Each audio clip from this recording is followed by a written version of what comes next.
ನಮಸ್ತೆ, welcome to ಸವಿಯೂಟ channel. ಇವತ್ತು ನಾನು ನಿಮಗೆ ಸಾಂಬಾರ್ ಪೌಡ್ರ್ ಮಾಡೋದು ಹೇಗೆ ಅಂತ ತೋರಿಸ್ಕೊಡ್ತೀನಿ. ಜೊತೆಗೆ ಸಾಂಬಾರು ಕೂಡ ಬನ್ನಿ ಫ್ರೆಂಡ್ಸ್ ಮಾಡೋದು ಹೇಗೆ ಅಂತ ನೋಡೋಣ. ತುಂಬಾ ಈಸಿಯಾಗಿರುತ್ತೆ ಇದು. ನೀವು ಎಲ್ಲಾದರೂ ಅರ್ಜೆಂಟಾಗಿ ಎಲ್ಲಾದರೂ ಹೋಗೋದಿರುತ್ತೆ ಅಥವಾ ದಿಢೀರಾಗಿ ಒಂದು 5-10 ನಿಮಿಷದೊಳಗಡೆ ನಿಮಗೆ ಸಾಂಬಾರು ಆಗಬೇಕು ಅಂದರೆ ಈ ಥರ ಸಾಂಬಾರು ಪೌಡ್ರ್ ಮಾಡಿಟ್ಕೊಂಡ್ರೆ ನೀವು ತಕ್ಷಣ ಮಾಡ್ಕೊಳ್ಬೋದು. ಬನ್ನಿ ಮಾಡೋದು ಹೇಗೆ ಅಂತ ನೋಡೋಣ.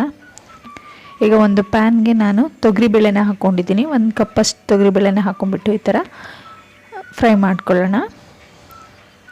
ಸ್ವಲ್ಪ ಕಲರ್ ಚೇಂಜ್ ಆಗಬೇಕು, ಅಲ್ಲಿವರೆಗೂ ಫ್ರೈ ಮಾಡ್ಕೊಳ್ಳಿ. ನೋಡಿ, ಈ ಥರ ಆದ ತಕ್ಷಣ ಇವಾಗ ಇಲ್ಲಿ ಹೆಸರುಬೇಳೆನ 1/4 ಕಪ್ ಆಗುವಷ್ಟು ಹೆಸರುಬೇಳೆನ ಸೇರಿಸ್ಕೊಡ್ತಿದ್ದೀನಿ. ಅರ್ಧ ಕಪ್ ತೊಗರಿಬೇಳೆಗೆ 1/4 ಕಪ್ ಆಗುವಷ್ಟು ಹೆಸರುಬೇಳೆನ ಹಾಕ್ಬಿಟ್ಟು ಈ ಥರ ಚೆನ್ನಾಗಿ ಫ್ರೈ ಮಾಡ್ಕೊಳ್ಳೋಣ. ನೀವು ಬೇಕಾದರೆ ಸಪ್ರೇಟಾಗಿ ಮಾಡ್ಕೋಬೋದು. ಇವಾಗ ಒಂದು 1/4 ಕಪ್ ಆಗುವಷ್ಟು ಧನಿಯಾ ಪೌಡರನ್ನ ಹಾಕ್ಕೊಳ್ಳೋಣ. 2 ಲವಂಗ, 1 ಏಲಕ್ಕಿ, ಒಂದು 10ರಿಂದ 15 ಕಾಳುಮೆಣಸು ಇಷ್ಟನ್ನು ಹಾಕ್ಕೊಳ್ಳೋಣ. ಹಾಕ್ಕೊಂಡ್ಬಿಟ್ಟು ಸ್ವಲ್ಪ ಫ್ರೈ ಮಾಡಿಕೊಂಡು ಮತ್ತೆ ಅದೇ ಪಾತ್ರೆಗೆ ಹಾಕ್ಕೊಳ್ಳೋಣ. ಇವಾಗ ಇಲ್ಲಿ ಮೆಂತ್ಯ 1 1/4 ಸ್ಪೂನ್ ಆಗುವಷ್ಟು, 1 ಸ್ಪೂನ್ ಆಗುವಷ್ಟು ಉದ್ದಿನಬೇಳೆ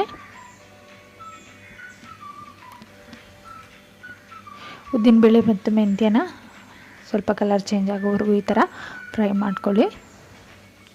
ಇದಕ್ಕೆ 1 ಸ್ಪೂನ್ ಆಗುವಷ್ಟು ಜೀರಿಗೆನ ಹಾಕ್ಕೊಳ್ಳೋಣ.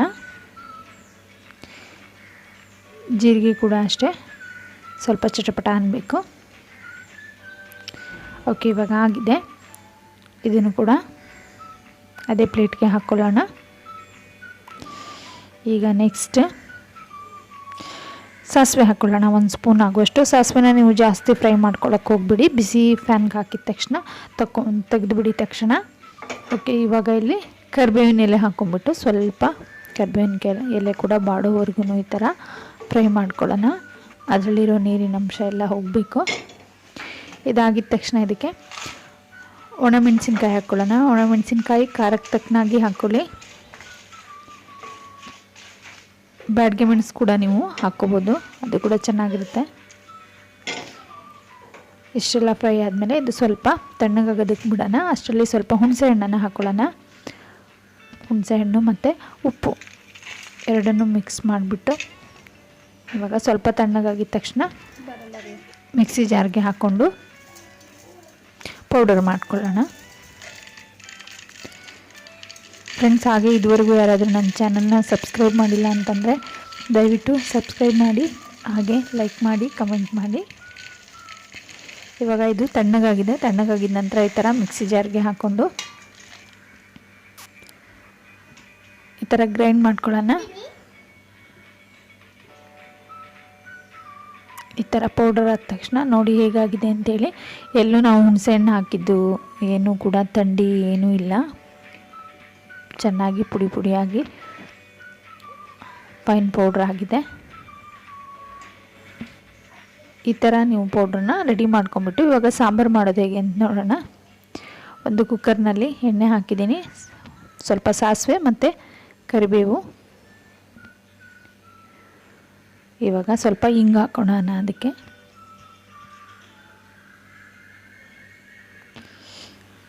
ಇದಕ್ಕೆ ಸ್ವಲ್ಪ ಈರುಳ್ಳಿನ ಚಿಕ್ಕದಾಗಿ ಕಟ್ ಮಾಡಿರೋ ಈ ಥರ ಈರುಳ್ಳಿನ ಹಾಕ್ಕೊಳ್ಳೋಣ. ಹಾಕೊಂಬಿಟ್ಟು ಸ್ವಲ್ಪ ಈರುಳ್ಳಿ ಕಲರ್ ಚೇಂಜ್ ಆಗಬೇಕು ಅಲ್ಲಿವರೆಗೂ ಈ ಥರ ಫ್ರೈ ಮಾಡ್ಕೊಳ್ಳಿ.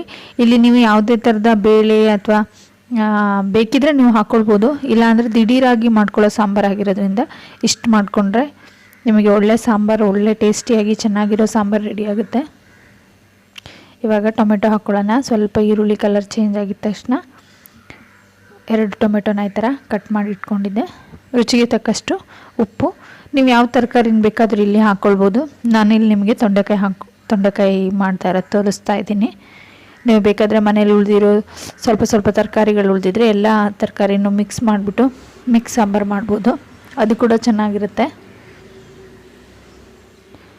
ಓಕೆ, ಇವಾಗ ನೀರು ಹಾಕ್ಬಿಟ್ಟು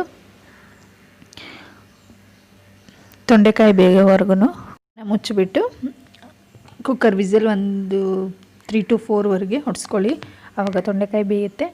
ಫ್ರೆಂಡ್ಸ್, ಈ ಥರ ನೀವು ಸಾಂಬಾರು ಪೌಡ್ರನ್ನ ರೆಡಿ ಮಾಡಿ ಇಟ್ಕೊಳ್ಳೋದ್ರಿಂದ ನೀವು 2-3 ಮಂತ್ಸ್ವರೆಗೂ ಇದನ್ನು ಸ್ಟೋರ್ ಮಾಡ್ಬೋದು. ಏರ್ ಕಂಟೈನರ್ ಡಬ್ಬದಲ್ಲಿ ಹಾಕಿಟ್ಕೊಂಡ್ರೆ 2-3 ತಿಂಗಳು ನಿಮಗೆ ಬರುತ್ತೆ, ಏನು ಹಾಳಾಗೋದಿಲ್ಲ, ಚೆನ್ನಾಗಿರುತ್ತೆ. ಇವಾಗ ಈ ಥರ ತೊಂಡೆಕಾಯಿ ಬೆಂದಿದೆ ನೋಡಿ. ಬೆಂದ ನಂತರ ಇದಕ್ಕೆ 1-2 ಸ್ಪೂನ್ ಆಗುವಷ್ಟು ಸಾಂಬಾರು ಪೌಡ್ರನ್ನ ಹಾಕ್ಕೊಳ್ಳೋಣ. ತುಂಬಾ ಚೆನ್ನಾಗಿರುತ್ತೆ ಫ್ರೆಂಡ್ಸ್, ಇಡ್ಲಿ ಜೊತೆ, ದೋಸೆ ಜೊತೆ ಮತ್ತು ರೈಸ್ ಜೊತೆ ಚೆನ್ನಾಗಿರುತ್ತೆ. ಖಂಡಿತವಾಗಿ ಒಂದ್ಸರಿ ಟ್ರೈ ಮಾಡಿ ಮತ್ತು ಹೇಗೆ ಬಂದಿತ್ತು ಅಂಥೇಳಿ. ಮತ್ತು ಫ್ರೆಂಡ್ಸ್, ಬೇಕಿದ್ದಲ್ಲಿ ನೀವು ಇಲ್ಲಿ ತೆಂಗಿನಕಾಯಿನ ಯೂಸ್ ಮಾಡ್ಬೋದು. ಹಸಿ ತೆಂಗಿನಕಾಯಿನ ನಾನು ಈ ಥರ ಪೇಸ್ಟ್ ಮಾಡಿಬಿಟ್ಟು, ಕೋಕೋನಟ್ ಪೇಸ್ಟ್ ಮಾಡಿ ಈ ಥರ ಹಾಕ್ಕೋತಾ ಇದ್ದೀನಿ. ಬೇಕಾದಲ್ಲಿ ಹಾಕ್ಕೊಳ್ಬೋದು, ಆಪ್ಷನಲ್ಲು. ತೆಂಗಿನಕಾಯಿ ಇಲ್ಲ ಅಂದರೆ ನೀವು ಸ್ಕಿಪ್ ಮಾಡ್ಬೋದು ಇದನ್ನು. ತೆಂಗಿನಕಾಯಿ ಹಾಕಿಲ್ಲ ಅಂದರೂ ಕೂಡ ಚೆನ್ನಾಗಿರುತ್ತೆ. ತೆಂಗಿನಕಾಯಿ ಹಾಕ್ಕೊಂಡ್ರೆ ಸ್ವಲ್ಪ ದಪ್ಪನಾಗಿ ಬರುತ್ತೆ ಅಷ್ಟೇ, ಇಲ್ಲಾಂದರೆ ತೆಳುವಾಗಿ ಚೆನ್ನಾಗಿರುತ್ತೆ. ನಿಮಗೆ ತೆಳುವಾಗಿ ಸಾಂಬಾರು ಬೇಕು ಅಂತಂದರೆ ನೀವು ಆ ಥರನೇ ಮಾಡ್ಕೊಳ್ಬೋದು. ಇದು ಕೂಡ ತೆಳುವಾಗೇ ಇರುತ್ತೆ. ಲಾಸ್ಟಲ್ಲಿ ನೀವು ಇದಕ್ಕೆ ಕೊತ್ತಂಬರಿ ಸೊಪ್ಪನ್ನು ಹಾಕ್ಕೊಳ್ಳೋಣ. ದಿಢೀರಾಗಿ ನೀವು ಒಂದು 5-10 ನಿಮಿಷದಲ್ಲೆಲ್ಲ ಈ ಥರ ಮಾಡ್ಕೊಂಬಿಡ್ಬೋದು. ತೊಂಡೆಕಾಯಿ ಸ್ವಲ್ಪ ಗಟ್ಟಿಯಾಗಿರೋದ್ರಿಂದ ನಾನು ಕುಕ್ಕರ್ನಲ್ಲಿ ಬೇಯಿಸ್ಕೊಂಡಿಕ್ಕೆ ಸ್ವಲ್ಪ ತಡ ಆಗುತ್ತೆ. ಉಳಿದ ತರಕಾರಿ ಬೇರೆ ಏನಾದರೂ ಆದರೆ ನೀವು ದಿಢೀರಾಗಿ ಮಾಡ್ಕೋಬೋದು. ಬರೀ ಟೊಮೆಟೊ ಕೂಡ ನೀವು ಈ ಥರ ಹಾಕ್ಕೊಂಡು ಮಾಡ್ಕೊಂಡ್ರೆ ಚೆನ್ನಾಗಿರುತ್ತೆ. ಸೊ ಫ್ರೆಂಡ್ಸ್, ಇದುವರೆಗೂ ವಿಡಿಯೋ ನೋಡಿದ್ದಕ್ಕೆ ಎಲ್ರಿಗೂ ಧನ್ಯವಾದಗಳು. ಹಾಗೆ ನನ್ನ ಚಾನಲ್ನ ನೋಡಿ ಮತ್ತು ನನಗೆ ಸಪೋರ್ಟ್ ಮಾಡಿ. ಅಲ್ಲಿವರೆಗೂ ಎಲ್ರಿಗೂ ಧನ್ಯವಾದಗಳು.